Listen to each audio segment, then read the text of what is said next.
Hello, guess where I am? I'm back on the couch here in Sydney. So it's a cold, rainy day in Sydney, and I got in at about 7:30 a.m. You can hear a plane going overhead. They're always coming and going, and I was in one of those. And now I'm doing the washing because all the clothes that are taken with me for about 10 days, they need a thorough washing, and this is all in preparation for the working week because of being delayed one day. I go back to work tomorrow. I don't have really a buffer day. I'm doing okay. I had a coffee when I came in at the airport, and a certain someone is still asleep, but they let me in around 8:30, I guess, and I just scaled the staircase with my suitcases, and I had a little bit of a rest, but it's not fully hit me yet because, yeah, it's daytime over there as well. Or is it nighttime? I'm not sure. Yeah, so I have moved continents. I have moved continents and many time zones. I watched a couple of Star Wars movies because I used to be a fan as a kid. So the first Star Wars and obviously the second one being Empire Strikes Back. Didn't finish watching it yet, so that's what I might do today. Just chill a little bit. But I am starting to get hungry, and there's not really any food in the house, so I might have to wait until someone wakes up. I got them a croissant, but I can't touch that. So in LA, I got you pat down, the trans pat down. So I think that the machines work when they push a button for how they see you gender wise, and then if the body outline and shape kind of approximately it doesn't completely line up, including certain things that are esteemed to not having a place in a woman's body in this case, then you get pulled aside.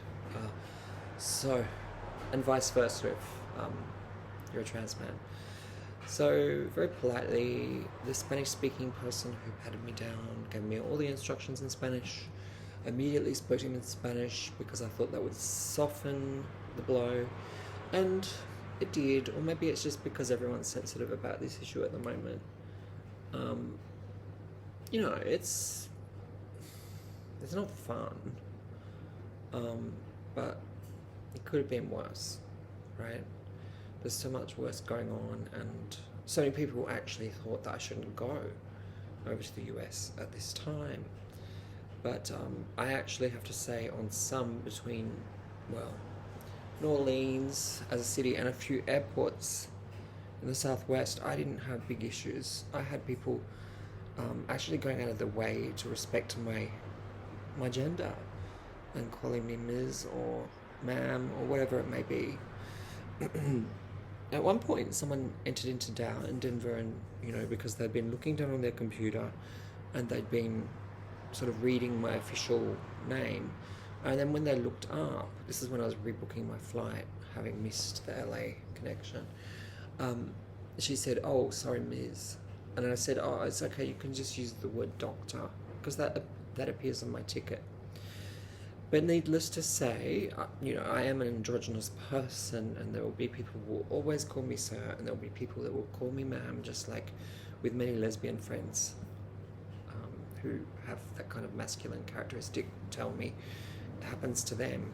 Actually, yesterday was International Day of Lesbian Visibility, or International Lesbian Visibility Day.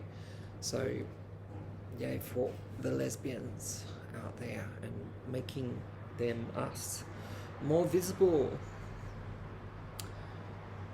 Indeed, I happened to be on the plane at that time, but anyway, what are you doing in your parts of the world, or have you done for the Day of Lesbian Visibility?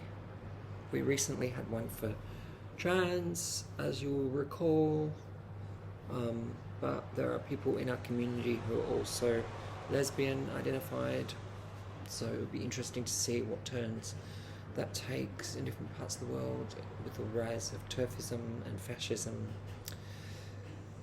Yeah, I think I'm just too exhausted to think about it all. But I did meet a trans woman who's a friend of the friends I stayed with after the conference in New Orleans, and they initially just assumed she was a lesbian, and she took that as a compliment because her history is of being a transsexual woman. I think probably having come out quite a while ago, still involved in her occupations from skills that she learnt in her life assigned as male. But yeah, we bumped into her in the street and it was nice to see her. I'm just trying to think of her name. Too tired to think. So yeah, all in all, good experience, and really loved New Orleans, really loved the people.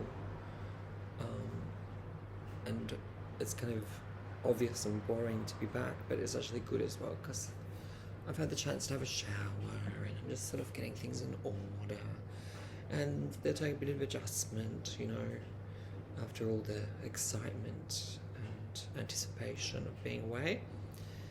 But yeah, I hope you're all doing well in your worlds.